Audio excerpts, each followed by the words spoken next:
Karir politik Sekjen PDIP Hasto Kristianto berakhir di BUI. Sekjen PDIP Hasto Kristianto ditahan KPK dalam perkara suap dan obstruction of justice perkara Harun Masiku. Berikut perjalanan karir politiknya.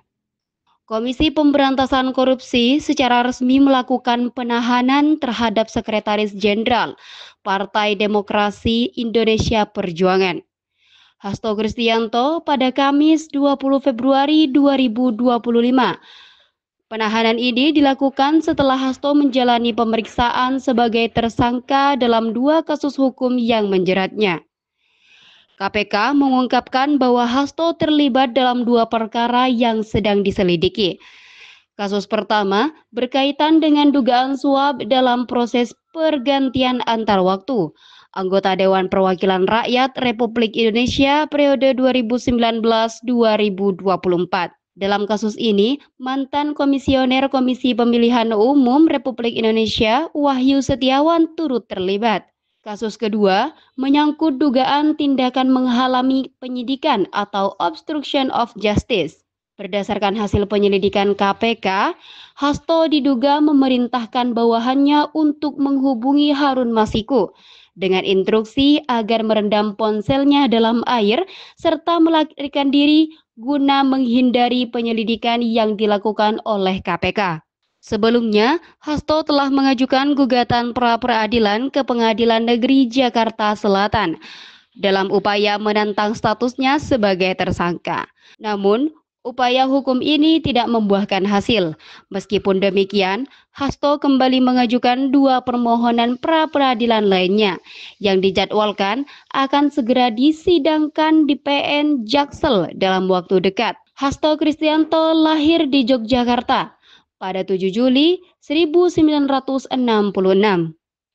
Ia mulai menjabat sebagai Sekjen PDIP sejak tahun 2014.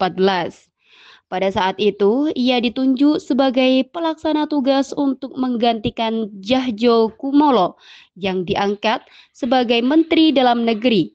Setahun kemudian, dalam Kongres keempat PDIP yang digelar pada 2015, Ketua Umum Megawati Soekarno Putri mempercayai menjabat Sekjen PDIP untuk periode 2015-2019. Selanjutnya, pada Kongres kelima PDIP, ia kembali dipercaya menjabat sebagai Sekjen PDIP untuk masa jabatan 2019-2024. Dari sisi pendidikan, Hasto menempuh studi sarjana di Fakultas Teknik Kimia Universitas Gadjah Mada dan lulus pada tahun 1991. Setelah itu, ia meraih gelar magister di Sti Prasetya Mulia Business School Jakarta pada tahun 2000. Tak berhenti di situ, Hasto melanjutkan pendidikannya hingga meraih gelar doktor dalam bidang ilmu pertahanan dari Universitas Pertahanan pada 2022. Dalam kehidupan pribadinya, Hasto menikah dengan Maria Ekowati dan dikaruniai 2 anak, yaitu Ignatius Windu Hastomo dan Agatha Puspita Asri. Karir politiknya di PDIP cukup panjang. Ia pernah menjabat sebagai Wakil Sekretaris Bidang 2 Media Massa dan Penggalangan Papu Pusat PDIP pada periode 2002-2003. Kemudian, pada tahun 2009, ia menjadi Wakil Sekretaris Jenderal PDIP sebelum akhirnya diangkat sebagai Sekjen pada 2014.